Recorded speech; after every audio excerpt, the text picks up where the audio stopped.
Imagine you have two uh, completely identical startups. Let's just call them Startup A and Startup B. Okay, I'm with you. Right. So they have the exact same software product, the exact same seed funding, let's say, I don't know, $2 million, and identically brilliant founders. Right. Same exact starting line. Exactly. But Startup A, they decide to follow the sort of traditional playbook.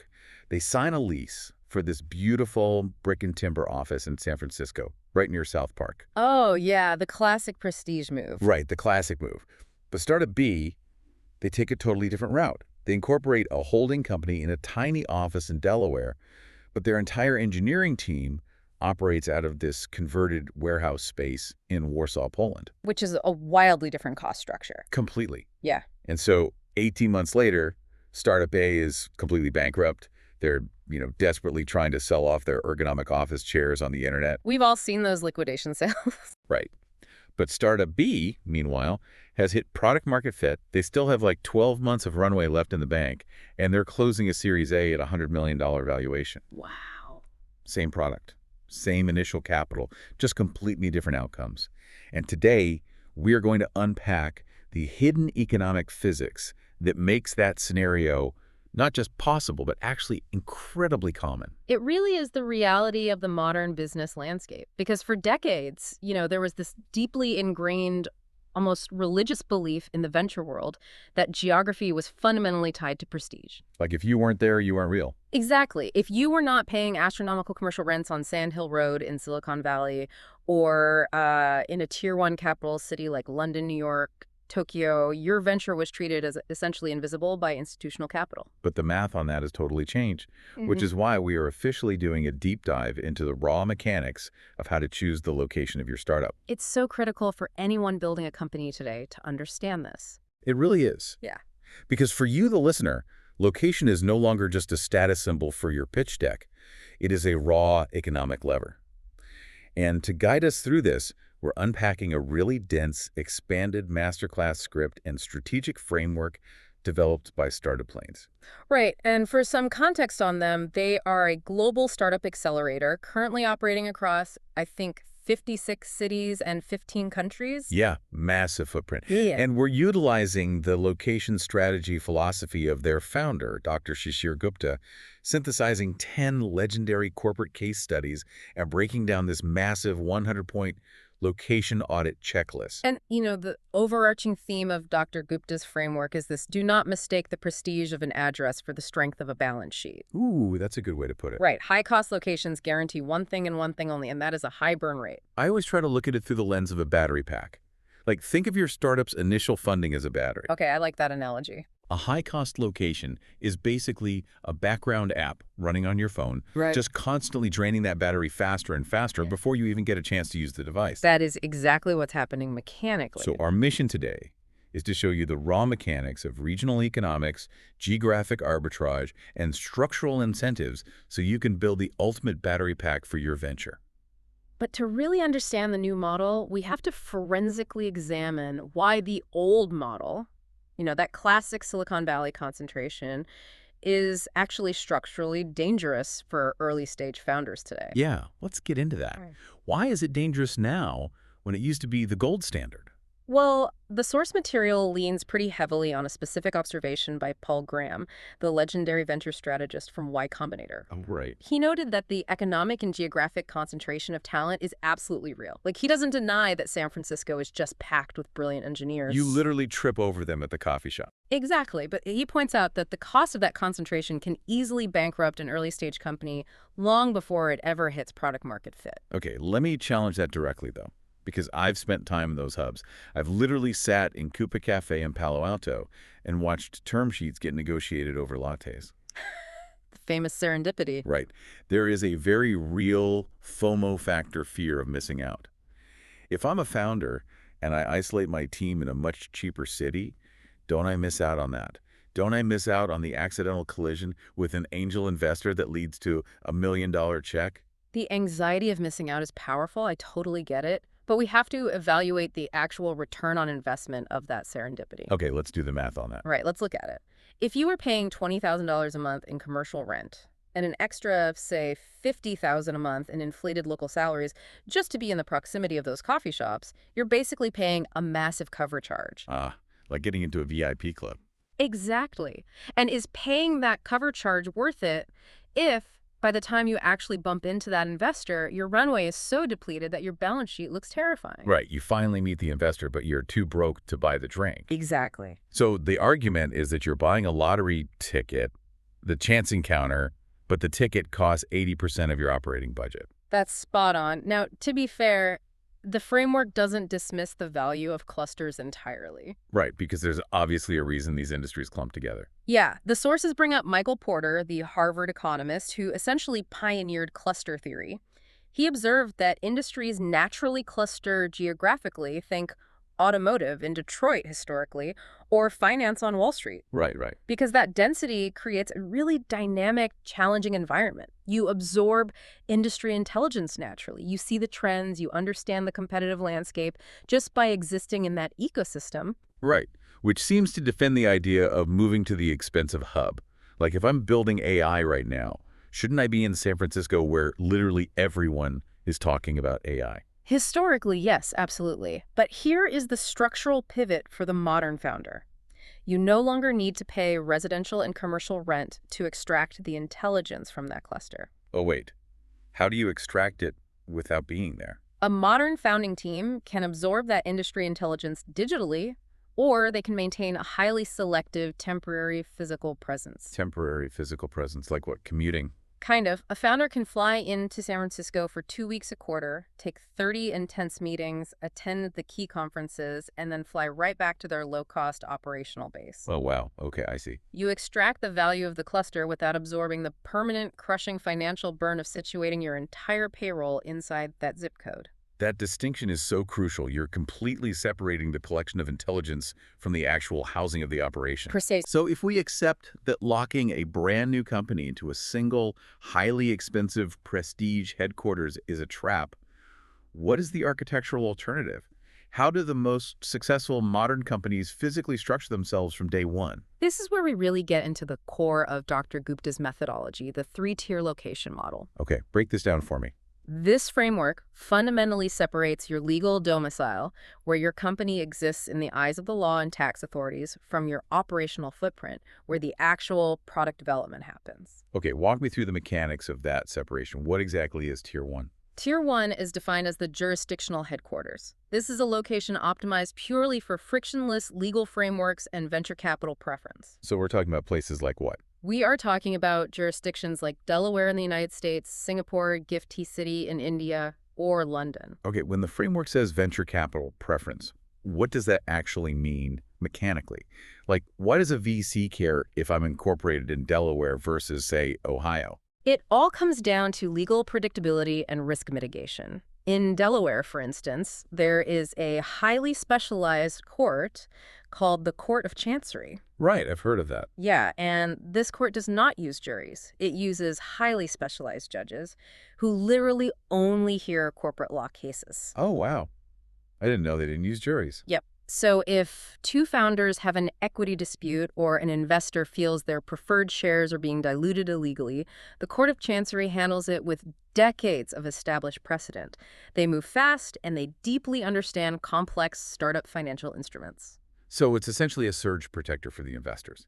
They don't want to risk putting $10 million into a company only to find out that the local municipal courts in some random state have absolutely no idea how to interpret a convertible note. Precisely. Investors want a clean, recognizable legal structure. They want the friction removed, and that is the sole purpose of the Tier 1 location. It is an office on paper. Got it. Okay, so that's the paperwork. What about Tier 2? Tier 2 is completely different. Tier 2 is the talent and development hub. And this is where the actual heavy lifting happens. The coding, the engineering, the product design. Yes. Tier 2 is optimized for world-class talent density at scalable cost structures. The framework refers to this as optimizing your operational SACs, your operational cost of acquiring and maintaining talent. So we're talking about regions like Bengaluru in India. Exactly. Bengaluru, various emerging tech hubs in Eastern Europe or parts of Southeast Asia. You're searching for locations where the local educational infrastructure produces incredibly high-tier engineering talent, but the macroeconomic cost of living does not demand Silicon Valley or New York wages. Okay, so I have a jurisdictional HQ for the lawyers and the VCs. I have a talent hub for the engineers. What on earth is left for Tier 3? Tier 3 is the target distribution market. This is optimized purely for customer proximity. Oh, okay, so sales. Exactly. This is where you place your customer-facing sales teams, your enterprise business development, and your executive leadership.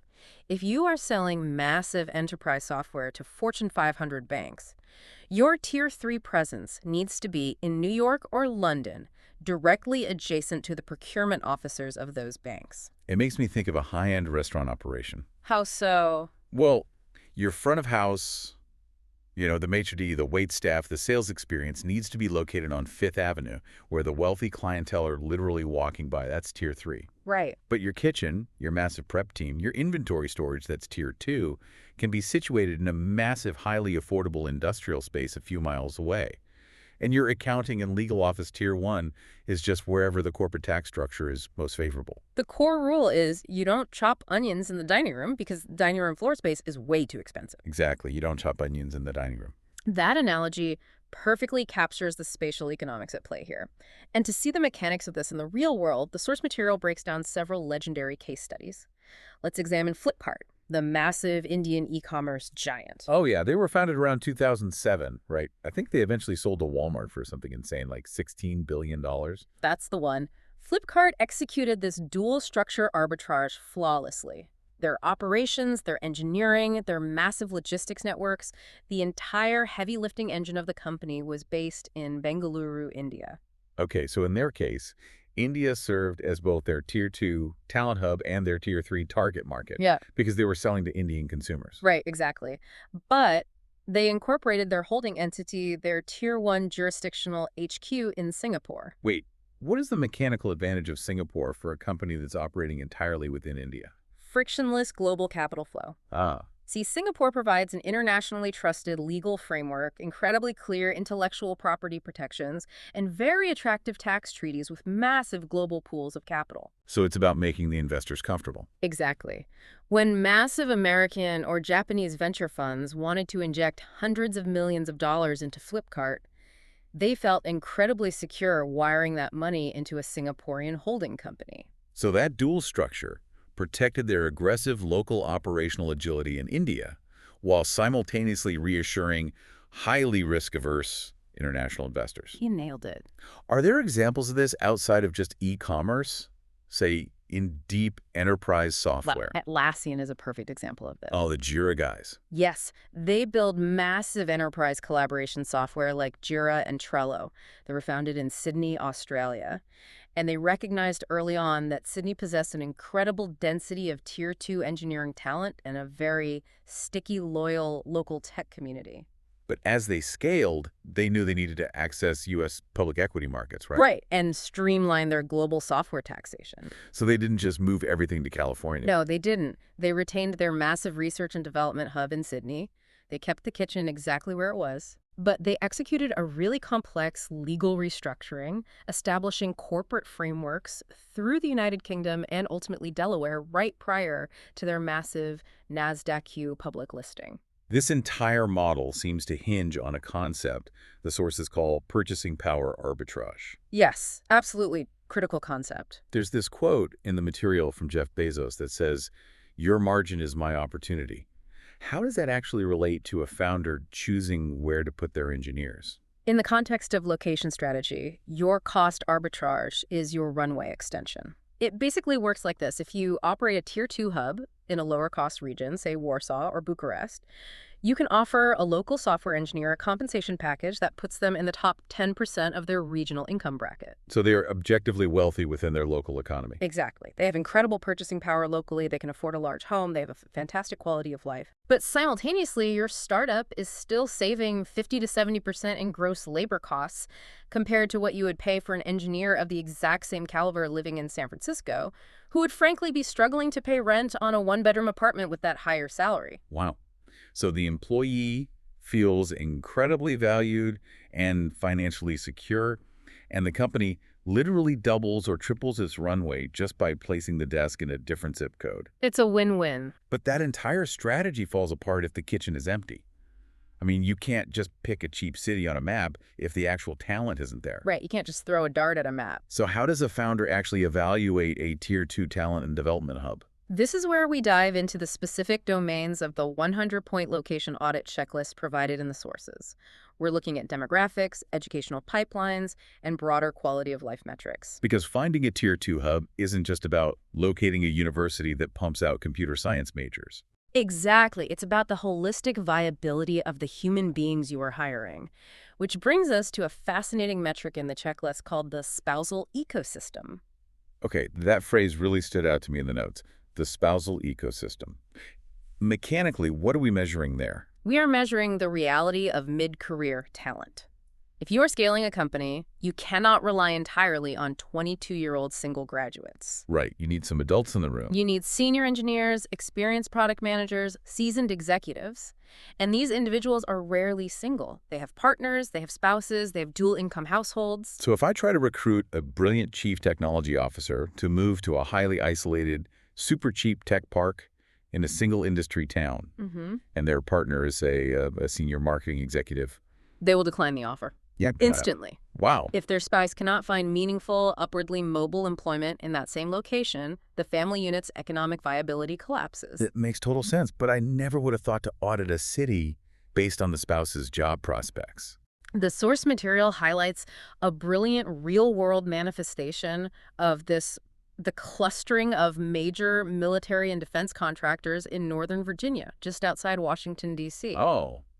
I always just assumed they clustered there simply to be physically close to the Pentagon for lobbying purposes. Well, proximity to the Pentagon is the anchor, sure. But the reason the talent pool is so deep and stable there is the spousal ecosystem. How so? Northern Virginia offers abundant, high-paying job opportunities across commercial technology, civilian government agencies, healthcare, massive consulting firms. So when a defense contractor recruits a senior aerospace engineer, that engineer's spouse has a massive, diverse market to find their own high-level career. The ecosystem supports the entire family. That fundamentally changes how you look at a city's demographics. You aren't just looking for your own industry. You're looking for the industries that will hire the spouses of your employees. Exactly. Who else has successfully executed this Tier 2 talent arbitrage purely based on raw educational pipelines? A classic historical case study here is Skype. Oh, early internet days. Right. Back in 2003, they were attempting to build a peer-to-peer voice-over IP platform.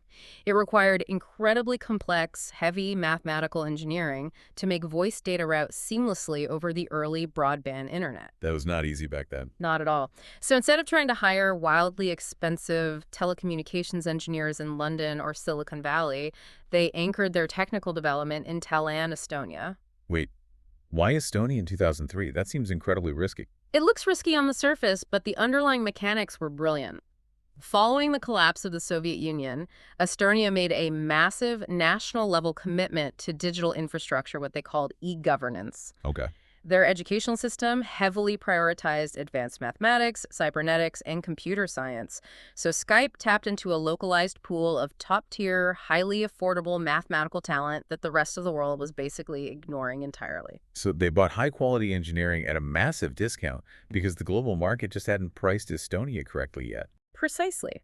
And when eBay acquired Skype for $2.6 billion a few years later, it essentially served as a global validation of Estonia as a top-tier tech hub, which directly led to the country spawning a massive generation of Baltic tech unicorns. Wow. Okay, another powerful example of intentional location strategy from the sources is Basecamp, the software company that created the Ruby on Rails framework. Right. Jason Fried and David Heinemeier Hansen. Yeah, they built that company out of Chicago, deliberately avoiding the West Coast.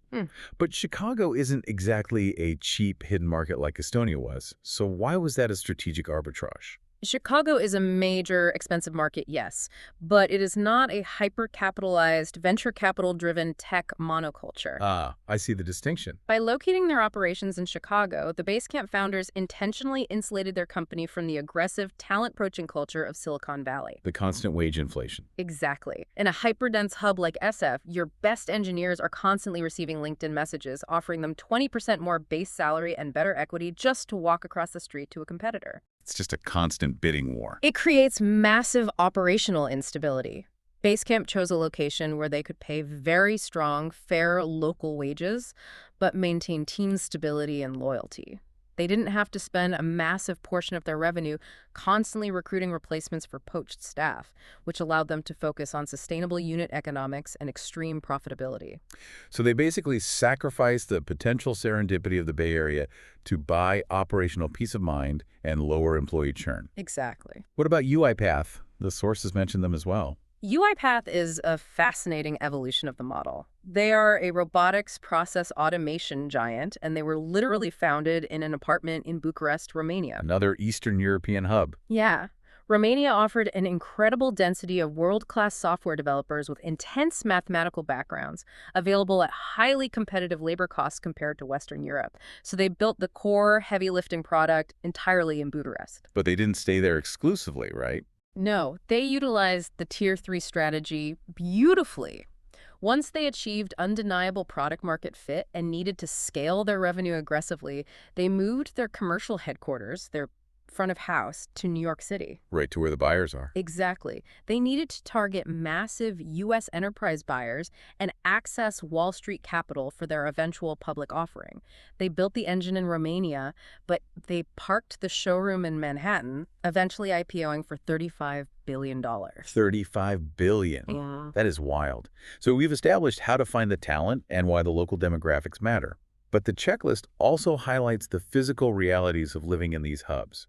Specifically, it brings up commute stress and housing affordability. Two very real factors. But are these really strategic issues for a founder, or are they just HR problems? Oh, they are critical operational vulnerabilities. The source material cites HR studies conducted by Metrolinx, which reveal that over 23% of employees who quit their jobs do so specifically because of a bad commute. Wait, almost a quarter of resignations are just because of traffic?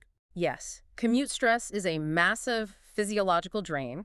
It is directly linked to burnout, decreased productivity, and huge turnover. So if you lease a really cheap office space, but it's located across a bridge that has crippling traffic every morning, your cheap rent is actually costing you 20% of your workforce every year in turnover. Exactly. You're paying for it somewhere. And housing affordability just amplifies this. If your company is located in a hub where the median home price is $2 million, your mid-level employees cannot afford to live near the office. Right, so they're forced out into the suburbs. Which increases their commute time, which increases their stress, which guarantees they will eventually quit for a job closer to home or a remote position. It's a vicious cycle. Furthermore, the checklist demands founders audit local crime and safety metrics. Okay, how does local crime directly impact a tech startup's balance sheet? Like, if I'm building an app, why do I care about street crime? Look at the physical retail environment as an indicator. The sources highlight how major, massively capitalized flagship stores, brands like Whole Foods, Target, Nordstrom, have recently been forced to permanently close massive locations in downtown San Francisco. I remember reading about that. This wasn't due to a lack of foot traffic. It was due to localized property crime, retail theft, and shifting safety demographics, making the operational environment completely untenable for their employees. The logic being, if a multi-billion-dollar logistics and retail giant cannot safely operate a facility in a specific zip code, a resource-constrained startup certainly cannot guarantee the safety and retention of its engineering team there. Precisely. The physical reality of the street outside your office door directly impacts the mental health and retention of the talent inside the building. Okay, but let me push back on this entire premise for a second. What if a founder listening to this is building a remote-first company? Like, if my team is distributed across 12 different time zones and everyone just works from their own laptop in their living room, why should I care about local housing prices or bridge traffic or spousal ecosystems? Geography seems entirely irrelevant to me in that scenario. That is a very common misconception. The source material is very explicit on this point. Remote work is not the absence of a location strategy. Remote work is a highly specific, highly complex location strategy. Okay, explain the mechanics of that. How is everywhere a location strategy? Let's look at Stripe, the massive global payments processor. They were founded in San Francisco and built a massive presence there. But by 2019, they were facing absolutely brutal, unsustainable local competition for engineering talent. Back to the poaching. Right. So to combat this, they announced the creation of their fifth engineering hub.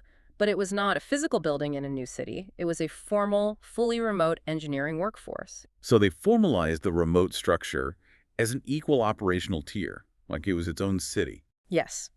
They deliberately paired geographic talent arbitrage, hiring brilliant developers in regions where wage expectations varied, with the operational advantage of round-the-clock global execution. Because their team was distributed globally, they essentially built a development cycle that never slept. Exactly. So by decentralizing, they escaped the local wage inflation of San Francisco, but they also structurally accelerated their product development because, when the U.S. engineers log off, the European engineers are logging on, and then the Asian engineers take over. Exactly. It's continuous motion.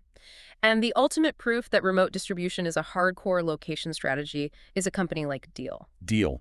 Remind me what they do. Deal built a multi-billion-dollar enterprise purely by solving the geographic friction of remote work for other companies. They handle global remote compliance, international hiring laws, and cross-border payroll. Because hiring someone in another country is a nightmare of red tape. A total nightmare. They recognize that managing a decentralized team requires an intense understanding of hundreds of different local tax codes and labor laws. So even if your company has absolutely no physical office, you are still bound by the economic realities of where your employees sit. You might not care about their local commute, but you absolutely care about the regional inflation, the stability of their local digital infrastructure, and the tax implications of their specific zip code. Exactly. You are just managing 50 micro-locations instead of one massive headquarters. That makes perfect sense for software.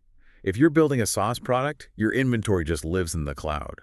But setting up a clever legal structure and hiring remote developers doesn't help you if you are building physical products. No, it doesn't. What if a founder is dealing with massive logistics, heavy manufacturing, or requires vast amounts of electrical computing power?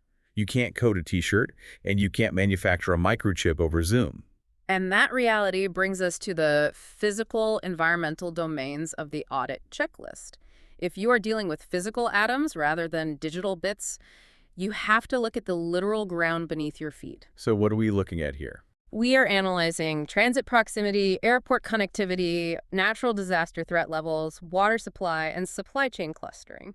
Let's start with transit and logistics. How does a company's physical location dictate its operational speed? Let's examine the mechanics of Amazon's highly publicized HQ2 selection process. Oh man, that was a whole circus. It really was. When Amazon decided they needed to build a massive secondary headquarters, they received bids from cities all over North America offering billions in tax incentives, but they ultimately selected National Landing in Northern Virginia. Why that specific parcel of land? Was it just the cheapest? Far from it. The sources specify that a massive determining factor was that the specific site in National Landing sat directly on the Washington Metro's blue and yellow transit lines. Oh, because they needed to hire tens of thousands of urban software engineers. Exactly, and that demographic relies heavily on public transit. Amazon outcompeted suburban sites that might have offered vastly cheaper rent per square foot, but completely lacked integrated heavy rail access. Right, because if you build a massive, cheap facility, but your target employee demographic physically cannot get to the building reliably without, buying a car and sitting in 2 hours of traffic, the cheap rent is completely negated by your inability to actually hire anyone. Precisely. The location must integrate seamlessly with the physical infrastructure your talent pool utilizes. What about heavy industrial manufacturing? For that, the ultimate modern case study is Tesla. Oh, right. Tesla originally headquartered and manufactured their vehicles in the heart of Silicon Valley, Palo Alto, and Fremont. But California presents a highly challenging environment for heavy manufacturing. You have massive real estate costs, incredibly strict environmental regulations that slow down facility expansion, and high corporate taxation. Right, so Elon Musk physically relocated the corporate headquarters and built Gigafactory Texas in Austin. Exactly. Break down the physical arbitrage of moving from California to Texas for a massive manufacturer like that. First, Texas offers zero personal income tax, which acts as a massive, automatic pay raise for any talent willing to relocate from California. Which makes talent acquisition so much easier. Right. But physically, Texas offered thousands of acres of expansive, relatively inexpensive land required to build a massive, horizontal manufacturing facility. Yeah, you can't build a mile-long car factory in downtown San Jose. You really can't. Furthermore, Texas offered significantly fewer regulatory bottlenecks for construction permitting, allowing them to build the factory vastly faster, and direct physical access to major interstate highway arteries for national vehicle distribution. I used the motherboard analogy earlier, and it really applies here.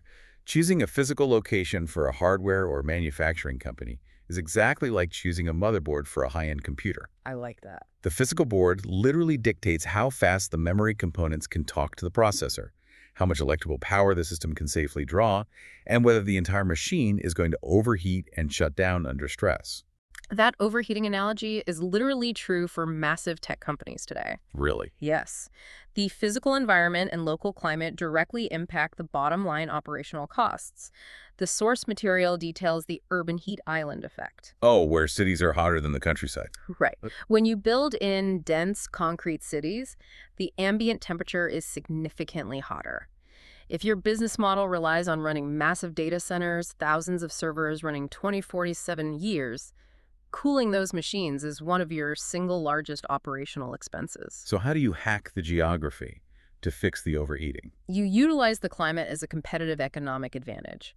Meta and Google have strategically built major multi-billion-dollar data centers in places like Luleå, Sweden, which is located near the Arctic Circle. Wait, they literally moved their servers to the Arctic? Yes, because they can leverage the naturally freezing Nordic air to passively cool the server farms. Oh my. Instead of paying millions of dollars a month for industrial air conditioning powered by the local grid, they basically just open the vents and let the geography do the work. They slash their power expenses massively, completely altering their unit economics for data storage. That is an unbelievable level of geographic arbitrage. The actual weather becomes a line item on your balance sheet. Exactly. What about other natural resources? Like, what about water? Water is arguably the most critical geographic constraint for advanced manufacturing right now. If you are manufacturing advanced semiconductors, you require millions of gallons of ultra-pure water daily just to wash the silicon wafers. So where do they go? Well, Intel has spent over $1 billion constructing massive water recycling facilities in Chandler, Arizona, just to ensure their chip manufacturing fabs can sustainably operate in the middle of a desert. But hold on. If water is the single most critical resource for making a microchip, why on earth would Intel and others choose to build in the Arizona desert in the first place? Why not build next to the Great Lakes or something? Because they are trading one geographic risk for another. They are trading water scarcity for tectonic and meteorological stability. Earthquakes. Exactly.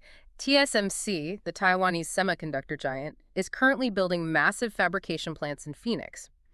They chose Arizona specifically because the region is virtually completely free from severe earthquakes, tornadoes, and hurricanes. I see. Think about the mechanics. A single modern semiconductor fab can cost $40 billion to build. The machinery inside operates on a nanometer scale. If the ground shakes even slightly from a minor fault line, or a hurricane disrupts the power grid for an hour, it ruins millions of dollars of silicon wafers instantly. Because they're so sensitive. Right. When you are producing the chips that literally run the global economy, you cannot risk a fault line. It is cheaper to spend $1 billion recycling water in a safe desert than it is to risk a $40 billion facility falling into a sinkhole. That is a staggering calculation. Yep. It's mind-blowing. But, even if you pick the safest spot on the tectonic plate, you still have to plug your factory into the local municipal power grid. And that is the ultimate vulnerability of physical infrastructure. The sources highlight the catastrophic failure of the Texas power grid during Winter Storm Uri in 2021. Right, that was a disaster. The extreme, unprecedented cold completely froze the state's natural gas pipelines and wind turbines, forcing rolling blackouts across the entire grid. And how did that impact the tech manufacturers who had moved there for the cheap land? It was absolutely devastating. Major semiconductor fabs located in Austin, operated by companies like NXP and Samsung, were forced to halt production abruptly without a controlled shutdown sequence. Oh, no. That single municipal infrastructure failure cost those companies hundreds of millions of dollars in damaged inventory and weeks of recalibrating delicate machinery. So the lesson is brutal. Your brilliant location strategy is only as robust as the local utility grid plugging into your building. Exactly. You are at the mercy of the grid. That perfectly illustrates the risk. Yeah. But what about supply chains? If I'm manufacturing a physical consumer good, say apparel, how does my physical location change my speed to market? Let's examine the mechanics of Shein, the ultra-fast fashion giant. Okay. They started their operations in China. As they scaled globally, they moved their corporate holding headquarters to Singapore, executing the exact Tier 1 legal optimization we discussed earlier for Flipkart. Right, getting that frictionless capital. Right. But critically, they placed their operational heart, their massive supply chain engine, in Guangzhou, China. Why Guangzhou specifically? Yeah. Like, why not move operations to Southeast Asia where labor might be even cheaper? Because Guangzhou is the undisputed global epicenter of textile manufacturing. Shein didn't just locate near shipping ports, they embedded themselves physically inside the raw material ecosystem. Oh, I see. They set up advanced, software-integrated microfactories geographically located within miles of thousands of independent fabric suppliers and garment sewers. What is the mechanical advantage of being that close to the fabric? Like, what does that actually buy them? Speed. Incredible speed. Because the designers, the software engineers, and the physical sewing machines were all within a tiny geographic radius, Shein reduced their entire design-to-shipment cycle to under 7 days. 7 days?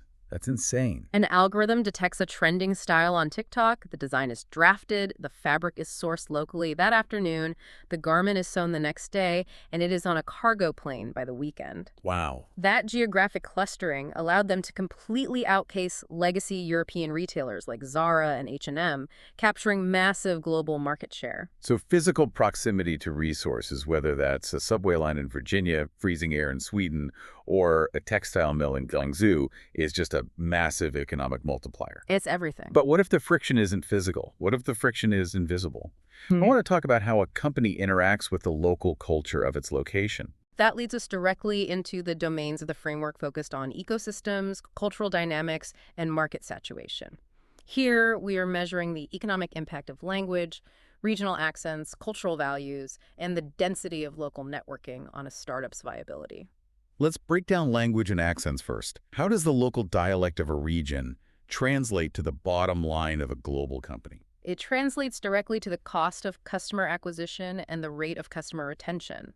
The sources cite Teleperformance, a massive global customer experience management company. Okay. They built massive strategic customer support hubs in Lisbon, Portugal. Why Portugal? Is it just cheap labor for Europe? It's not just cost, it's linguistic density. Yeah. Lisbon happens to possess a uniquely dense population of highly educated multilingual speakers fluent in English, French, German, and Spanish. Oh, wow.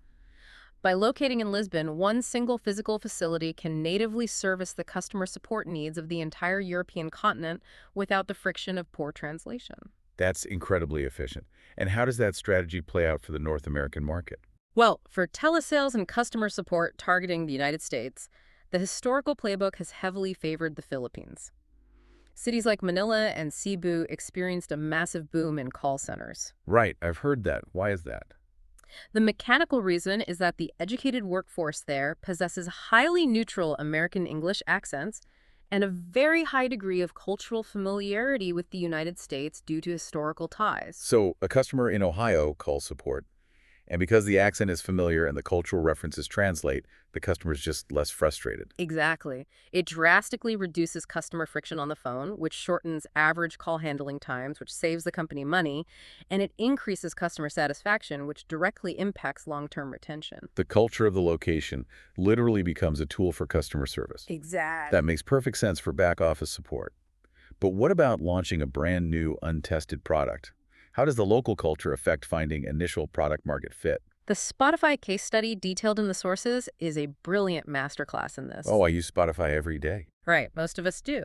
Spotify launched in Stockholm, Sweden in 2006, and Sweden served as the absolute perfect insulated cultural petri dish to test their streaming model. What made Swedish culture specifically suited for testing a music app? Like, Why not London or LA? Several converging factors. First, Sweden had incredibly advanced, widespread broadband infrastructure very early on. Right, you need fast internet to stream. Second, they have a massively strong cultural heritage of music production. And crucially, the Swedish consumer base was highly tech literate and culturally willing to test and adopt new digital paradigms, in part because music piracy was so rampant there, the consumer was already accustomed to digital consumption. Ah, so Spotify used the local Swedish culture to validate their complex peer-to-peer streaming technology without the pressure of the global spotlight. They perfected the engine in a friendly environment, but they didn't stay entirely in Sweden. Right. Once the product was validated domestically, they executed the Tier 3 strategy. Exactly. They expanded their sales and executive hubs directly into London and New York City. Let me guess. To be physically close to the major record labels. Precisely. They needed to negotiate complex global licensing rights to scale the business. They couldn't do that effectively over early video calls from Stockholm. They needed to move their executives into physical proximity with the legacy industry gatekeepers to build trust and negotiate the deals that allowed them to go global. Okay, so Spotify leveraged local culture perfectly. What happens when a massive company arrogantly ignores the local cultural dynamics of their location? It results in catastrophic financial destruction. Oof. The sources detail Walmart's disastrous entry into the German retail market in the late 1990s and early 2000s. It remains one of the greatest examples of location strategy failure in modern business. Yeah, hear this. Walmart eventually lost over $1 billion and was forced to exit the country entirely, selling their stores to a local competitor. Wait, how does Walmart, literally the most ruthlessly efficient supply chain and retail operator in human history, lose $1 billion just by crossing a border? Yeah. What were the actual mechanics of the failure? They failed because they attempted to forcefully copy and paste their American corporate culture and management practices directly onto the German workforce and consumer base. They completely ignored the cultural dynamics domain of the location audit. Give me some specific examples. What did they actually do? First, they tried to enforce the Walmart cheer, a mandatory morning employee chant, which German workers found deeply embarrassing and culturally unnatural. Oh, no. I can't imagine that went over well. It didn't. Second, they implemented highly aggressive anti-union policies, completely misunderstanding that in Germany, labor unions and worker councils are deeply embedded, legally protected partners in corporate governance. You literally cannot operate a major retail chain in Germany while going to war with the unions. So they alienated the workers immediately. What about the customers? Did they mess that up too? Oh, absolutely. They mandated that checkout clerks aggressively smile at customers and bag their groceries. Which is just standard customer service in the U.S. Right. But in German retail culture, aggressive, unprompted smiling from strangers is often viewed with deep suspicion, and customers strongly prefer to bag their own groceries efficiently. Wow. The entire operational model created immense friction. They assumed their corporate culture was superior to the local geographic culture, and it cost them $1 billion. That is a staggering lesson in hubris. You cannot impose your will on the geography. You have to integrate with it. Now, the checklist also emphasized a concept called synergistic co-location. What does that mean mechanically? It means deliberately clustering your business near complementary rather than directly competitive enterprises. The framework highlights Nashville, Tennessee as a prime example. Okay, what's happening in Nashville? Nashville currently houses over 500 distinct healthcare management companies. If you are a founder building a new health tech software startup, locating your headquarters in Nashville immerses you in a naturally occurring trading ecosystem. So you aren't just hoping to bump into an angel investor at a coffee shop. You are deliberately placing yourself next to the exact hospitals and management firms that will actually buy your software. Exactly. You are surrounded by potential beta testers, enterprise buyers, and specialized niche talent like compliance officers who deeply understand healthcare billing, who already live right in the zip code. But doesn't that strategy have a dark side? Like, if I move to a city because everyone in my industry is there, aren't I just swimming in a crowded pool, fighting for the exact same scraps of talent and customer attention? You are identifying the exact risk the framework warns about market saturation. It is a double-edged sword. Being near complementary businesses is synergistic. Being too densely packed with identical competitors causes store cannibalization. Store cannibalization. Like a franchise opening way too many locations. Exactly. The famous historical example is Subway sandwiches. During their massive expansion phase in the 2010s, they allowed franchisees to open thousands of stores in incredibly close geographic proximity to one another. Oh yeah, they were on every corner for a while. Instead of stealing market share from competing fast food chains, the new Subway locations simply cannibalized the foot traffic of the existing Subway locations down the street. Ah, they were just stealing for themselves. Exactly. The geographic density became so saturated that it actively destroyed the unit economics of the individual franchisees, leading to widespread closures. A tech startup faces the exact same risk with talent. If you open your AI startup on the same block as OpenAI, Anthropic, and Google, you will cannibalize each other's talent pools until the salaries become completely unsustainable. Before we move on from culture, I want to revisit the concept of prestige, which we bashed pretty heavily at the beginning of the deep dive. We did, yeah. We said paying for a fancy address is a trap. But doesn't an address carry actual monetizable brand value? If I have a London or Manhattan address on my website, does that actually allow me to charge my clients more? It absolutely can, but it depends entirely on the psychological profile of your specific customer base. The source material provides a classic, enduring example of this, the bespoke tailors of Savile Row in London. Right, the most famous suit makers in the world. A custom suit maker will gladly pay truly exorbitant commercial rent to maintain a tiny shop on Savile Row. They aren't paying for the daily foot traffic. They are paying because the address itself acts as an immediate, globally recognized mark of absolute world-class tailoring quality. The geography builds immediate trust. So the address is essentially a marketing expense. Precisely. If you are a high-end financial technology firm handling billions of dollars in institutional wealth, maintaining a physical address in Mayfair in London or on Wall Street serves that exact same psychological function. It signals stability and prestige to risk-averse clients, which may justify the rent. So the strategic imperative for the founder is deeply understanding if your specific customer actually cares about the address enough to generate the revenue required to pay for it. Exactly. It's a calculation, not an assumption. Okay, so we've navigated the complex realities of talent pools, the brutal physical demands of supply chains, and the invisible friction of cultural ecosystems. But all the cultural synergy and transit lines in the world will not save your company if you get crushed by government red tape. That is the ultimate macro factor. Which brings us to the most complex part of the location strategy. We are unpacking Domain 8 of the audit checklist, evaluating governments and regulatory bodies as either business partners or insurmountable obstacles. Yeah. And I want to make a very specific note to you, the listener, as we dive into this section. A very important note. Yes. We are going to discuss taxes, labor codes, and government policies. We are analyzing these purely through the objective lens of economic mechanics and business impact. We are not endorsing any political ideology, left or right. We're simply reporting on the structural reality of how different regulatory environments alter a startup's operational runway. That is the exact right framework to use, because to a startup founder, regulatory friction is not a political debate. It is simply a hidden, highly destructive burn rate. Give me a mechanical example of that. Suppose you need to build a new testing facility for your hardware startup. In City A, it takes 18 months of environmental reviews and zoning board meetings to get a building permit. In City B, it takes 2 weeks through an expedited commercial portal. Well, the difference isn't just the paperwork. No, the difference is that 16.5 months of waiting in City A is time where you're paying salaries, paying rent, and bleeding venture capital with absolutely zero ability to generate revenue from that facility. The regulation itself consumed your runway.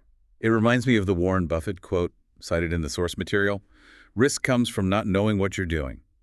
If a founder does not meticulously audit the local employment laws, tax structures, and zoning codes before signing a 10-year commercial lease, they are effectively letting the local municipal government write a blank check drawn on their startup's bank account. That is a terrifying but entirely accurate assessment of the risk. Let's look at how government policy creates massive economic gravity capable of shifting entire global industries. The most prominent historical example is the Republic of Ireland. Oh, the famous Celtic Tiger era. Exactly. For decades, Ireland maintained a highly predictable, aggressively low corporate tax rate, exactly 12.5%. That's incredibly low. It is. And that single, unwavering regulatory policy acted as a massive geographic magnet, successfully attracting the European headquarters for absolute titans of the tech industry, including Apple, Google, and Meta. Wow. By creating a frictionless, highly profitable tax environment, the Irish government fundamentally transformed their national economy from an agrarian base to a global tech powerhouse. So mechanically, a low predictable tax rate attracts foreign capital. That is basic macroeconomic theory. But what about the friction side of the equation? How do specific regulations actively build a wall that pushes innovative businesses away? Let's examine data privacy regulations. The implementation of GDPR, the General Data Protection Regulation across the European Union, is a perfect case study in regulatory friction. Now, GDPR was designed to protect consumer data and privacy, which most people agree is a good thing. The intent was to protect consumers, yes. But the mechanics of complying with the regulation created incredibly complex, highly expensive software engineering requirements for any company serving European users. So what did they actually have to do? You had to fundamentally rebuild your database architecture to allow for the right to be forgotten, complex consent tracking, and localized data storage. How did startups react to that cost? For massive companies like Google, it was an expensive nuisance. But for many smaller United States tech firms, localized mobile apps, and even regional news outlets, the sheer engineering overhead cost of restructuring their data architecture to comply with GDPR was actually higher than the total revenue they were generating from the European market. Oh, wow. The compliance literally cost more than the customer. Exactly. So the economic response was simple. They geo-blocked the entire European Union. They refused to serve users in those countries. The regulation, regardless of its noble intent, acted as an insurmountable economic wall that locked smaller innovators out of a massive geographic market. What about physical expansion? How do local politics and community sentiment impact a company's ability to actually build a facility? The sources highlight a truly fascinating, high-profile case, Amazon's attempt to build their HQ2 campus in Queens, New York. Oh, I remember this. They ran that massive national competition, selected Queens alongside Virginia, and then it all just spectacularly fell apart. Why did that happen? Amazon had the architectural plans, they had the capital ready to deploy, and they had initial agreements from city leadership offering billions in tax incentives. But they faced incredibly fierce, highly organized resistance from local community organizers, union leaders, and local lawmakers who vehemently opposed the tax subsidies and feared massive local gentrification and displacement. The community receptivity was overwhelmingly hostile. Completely hostile. Amazon looked at the mechanical reality of the situation. Rather than engage in a grueling, multi-year public relations war, endless city council hearings, and constant litigation that would stall construction indefinitely, Amazon simply walked away. Just pulled the plug? Yep. They canceled the Queens project entirely and consolidated their expansion elsewhere. The takeaway there is profound. Community sentiment is not just a PR issue, it is a hard regulatory factor. If the local community actively despises your presence, the local government will eventually reflect that hostility and your operational expansion will be suffocated. Absolutely. Now, on the flip side of that friction, governments possess the power to aggressively remove red tape to intentionally manufacture explosive growth. The prime mechanism for this is the creation of special economic zones, or SEZs. What is the mechanical definition of an SEZ? Like, what does that actually mean? It is a geographically defined area within a country where the business and trade laws are fundamentally different and vastly more liberal than the rest of the nation.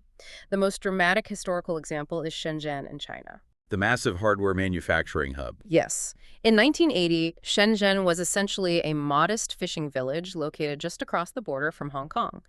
The Chinese central government designated it as the country's first special economic zone.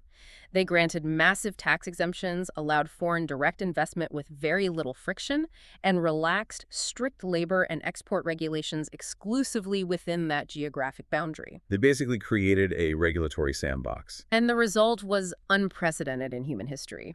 By removing the friction, capital flooded into the zone. Today, Shenzhen is a sprawling megalopolis and one of the premier hardware, electronics, and technology hubs on the planet. That is a massive historical example, but are governments still executing this strategy successfully today? Absolutely. The source material points to a modern execution of this concept, Gujarat Gift City in India. Gift City? Yeah. GIFT stands for Gujarat International Finance Tech City. It is designed specifically as an international financial services and technology hub. To attract global capital, the government didn't just offer tax breaks. They fundamentally altered the bureaucratic mechanics by implementing a single window clearance system. Single window clearance. What does that actually mean for a founder on the ground? Normally, if a global financial firm wants to open a trading facility in a new country, they have to navigate a labyrinth. They go to the environmental department for one permit, the municipal zoning board for another, the national financial regulator for a license, and the labor department for employment visas. And that takes years. Exactly. In Gift City, a firm submits all their requirements through one unified governmental portal. The government handles the internal routing, and the firm gets fast-tracked, consolidated licensing. It drastically cuts down the hidden burn rate of waiting. You aren't paying lawyers to argue with 5 different agencies for 2 years. Exactly. You remove the waiting, you accelerate the deployment of capital. Now, the final massive regulatory lever the sources discuss is labor law flexibility. Okay, the rules governing how you can hire, fire, and manage your workforce. Correct. The sources reference the structural tech reforms implemented in France under President Emmanuel Macron in the late 2010s. Historically, France possessed incredibly rigid, highly protective labor codes. Mechanically, what made them rigid? It was exceptionally difficult and legally perilous for a company to lay off workers or restructure teams, even during severe economic downturns or if a specific product line failed. Yikes. And for a startup which operates in a state of constant chaotic pivoting, that rigidity is terrifying. If you hire 50 engineers for a project that fails and you are legally prohibited from restructuring that team, your startup will simply go bankrupt. The inability to scale down is just as dangerous as the inability to scale up. Precisely. Macron implemented a series of controversial reforms designed to relax those strict employment rules, making it easier for companies to negotiate contracts and manage their workforce dynamically. And what was the outcome? The structural outcome was immediate. Because venture capitalists and founders felt safer knowing they could actually manage their labor costs dynamically without facing insurmountable legal battles, there was a massive, unprecedented surge in venture capital funding deployed into French tech startups. The risk was lowered, so the capital flowed. Okay, so we have covered a massive amount of ground. We've analyzed transit lines, cultural eating habits, corporate tax codes, and tectonic stability. The ultimate question for a founder listening to this right now is, how do I synthesize all of this? How do I actually figure out if my current company headquarters is a massive competitive advantage or a ticking time bomb waiting to destroy my runway? This is where the theoretical philosophy transitions into actionable mathematical reality. We arrive at the diagnostic. The source material provides a deeply granular, objective tool, a 40-question, 400-point Startup HQ diagnostic score. It is designed explicitly for founders to ruthlessly audit their own location strategy. Let's do this. Let's walk the listener through the mechanics of this audit. I want to role play this. Let's invent a hypothetical startup. We'll call them Cloud Scale Inc. I like it. Cloud Scale. They are a B2B SaaS company currently headquartered in a very nice, expensive office in downtown Boston. They have about 40 employees and just raised a Series A. What exactly is this diagnostic testing them on? The audit breaks their operational reality down into 5 core domains: talent attraction and retention, capital efficiency, market access, infrastructure and logistics, and regulatory policy and scalability. CloudScale Inc. will answer the specific questions, assign themselves the points, and receive a brutal, mathematically objective look at their Boston headquarters. All right, let's put CloudScale to the test. What does a massive red flag, a failing grade, look like in the talent attraction domain? One of the heaviest weighted questions in the diagnostic is this: what percentage of your top-tier, final-round job candidates explicitly decline your employment offers due to location or commute friction? Okay. Let's say CloudScale looks at their HR data, and out of the last 20 senior engineers they tried to hire, 4 of them turned down the job, specifically saying, the salary is great, but I refuse to spend 2 hours a day on the train commuting into downtown Boston. That's 20%. If that number is greater than 15%, CloudScale scores absolutely 0 points for that metric. 0. That's harsh. It has to be harsh, because mathematically, if more than 1 in 10 of your absolute best, hardest to recruit candidates are actively rejecting you because of your physical location, your geography is actively strangling your growth. You are losing the talent war not because of your product, but because of your address. Okay, that's a brutal metric. Yeah. What about the next domain, capital efficiency? How does CloudScale audit their burn rate? The diagnostic asks a very specific financial question. What exact proportion of your monthly venture capital runway is consumed by fixed real estate overhead, office leases, and facility maintenance? Boston commercial real estate is super expensive. Let's say CloudScale is spending $40,000 a month on rent, and their total monthly burn rate across the whole company is $250,000. That means rent is 16% of their total burn. If the real estate overhead is greater than 12% of total burn, they score 0 points. Another zero. Yes, they are spending too much of their investors' money on bricks and glass instead of research and development. Now, here is another critical question regarding their Tier 2 strategy, if they have one. Are your local developer salaries equal to top-tier hubs instead of 50 to 70% lower? So if CloudScale decides to open a secondary office in a supposedly cheaper Tier 2 city, but they realize they still have to pay Boston-level wages to get anyone good because the local talent pool is dry. Then their geographic arbitrage has completely failed. They took on the friction of opening a second office but achieved 0 economic advantage. 0 points. Wow. Let's look at the regulatory and scalability domain. What is a physical red flag for CloudScale? A major operational red flag is being physically landlocked.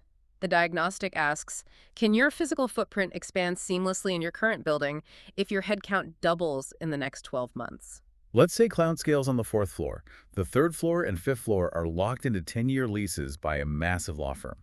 They literally cannot lease another square foot in that building. Then they fail that metric. Because if they hit their growth targets and double their headcount, they are facing a forced, highly disruptive, wildly expensive full company relocation just because they grew successfully. That is a massive, unmitigated operational vulnerability. Okay, so a founder takes this test, answers all 40 questions with brutal honesty, and tallies up the 400 possible points. Let's say CloudScale scores a 350. How do we interpret the final score? If you score between 320 and 400 points, you are in the optimal zone. Your headquarters provides structural cost advantages, robust talent pipelines, and operational scalability. The directive is simple: maintain your current structural setup and focus entirely on scaling the product. Basically, you built the perfect battery pack. Don't break what is working. But what if CloudScale scores a 280? If you score between 240 and 319 points, your location is functional but highly inefficient. You are paying what the framework explicitly calls a hidden location tax. Ah, a location tax. Right. Your location technically works. You aren't going bankrupt tomorrow, but it is actively bleeding your runway through inflated rent, systemic commute friction, or sluggish hiring pipelines. So what is the prescription for a score of 280? This is where you must deeply consider the structural decoupling we discussed earlier. CloudScale might keep their executive and legal HQ in that Boston office, but they need to immediately begin routing all new engineering hires to a vastly cheaper Tier 2 hub or implement a formal remote-first strategy for developers to stop the bleeding. And what if a company takes the test and scores a 190, below 240? If you score below 240 points, your company is a high-risk bottleneck. Your current physical location is actively eroding your company's core viability. The diagnostic prescription is severe. You must develop and execute a 6-month structural relocation plan, or a radical transition to a fully remote operational model immediately. If you do not, the friction of your location will financially kill the venture long before you ever achieve product-market fit. That is an incredibly stark warning. It really removes all the emotion from the decision. Yeah. So, to you, the listener, whether you are a founder, an operator, or a board member, I urge you to take this challenge this week. Absolutely. Look at the specific metrics we've discussed. Audit your own operations. Calculate your own hidden location tax. Are you paying for a prestige address when you should be optimizing for runway? Are you paying San Francisco wages when your product could be built in Warsaw? Are you chopping onions in the dining room? It is arguably the most critical operational audit a founding team can perform because location decisions compound exponentially over time. Every single dollar saved on commercial rent, every dollar optimized through geographic talent arbitrage is a dollar that can be directly invested into engineering the actual product and extending the lifespan of the company. All right, let's recap this massive journey we've taken today in this deep dive. We started by completely shattering the enduring Silicon Valley prestige myth, that dangerous idea that you must pay astronomical rent to be taken seriously by capital. Right. Instead, we explored the mechanical brilliance of Dr. Shishir Gupta's 3-tier location model. We learned how to mathematically separate your jurisdictional HQ for legal safety and venture capital optimization, how to build your engineering engine in Tier 2 cities to maximize purchasing power arbitrage, and how to place your executive sales teams in Tier 3 target markets right next to the buyers.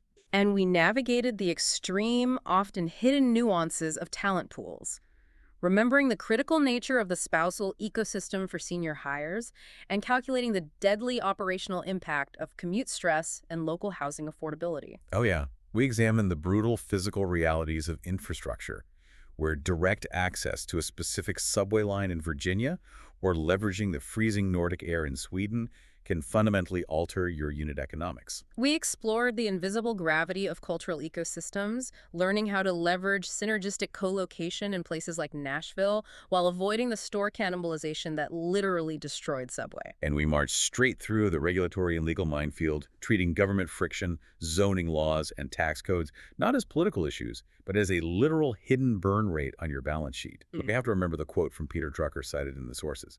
Efficiency is doing things right. Effectiveness is doing the right things.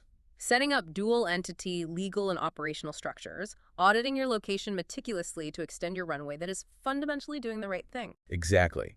It is about intentionally designing a company architecture that is economically resilient by default, not by accident. You are engineering your survival. You really are. But before we sign off, I want to leave you, the listener, with a final, slightly provocative thought to mull over, something that builds on everything we've discussed today. Okay, let's hear it. We spent this entire deep dive analyzing the immense, undeniable physical gravity of geography. But look at the current explosive trajectory of technology. As artificial intelligence continues to evolve at breakneck speed, making asynchronous remote workflows entirely frictionless as real-time, Euro-latency language translation becomes indistinguishable from native speech. Will physical geography for talent matter at all in 10 years? Wow. It is the ultimate existential question for location strategy. If a brilliant software developer sitting in rural Estonia can collaborate in absolute real time, seamlessly translated and culturally context-adjusted by AI, with a founder in Chicago and a marketing director in Manila, the entire concept of needing a physical Tier 2 talent hub might dissolve completely. The arbitrage will become highly individualized rather than regional. Exactly. Are we rapidly moving toward a future where the only geography that truly mechanically exists for a digital startup is the jurisdictional HQ? The Tier 1 server farm and legal domicile, where you register your equity, defend your patents, and pay your corporate taxes. Are we approaching a reality where the map of the business world is purely legal rather than physical? It is entirely possible, perhaps even probable, that in the next decade, the ultimate location strategy for human capital is simply everywhere. The friction of borders will be entirely digitized. But until that technological singularity arrives, the physical and economic gravity of where you place your desk, where you plug in your servers, and where your employees sleep still absolutely dictates how long your company will survive. The battery pack still matters, and you have to build it right. Thank you for joining us on this incredibly dense deep dive. Stay curious, ruthlessly audit your assumptions, and remember that the world is a massive, complex map of arbitrage just waiting to be explored. We'll see you next time.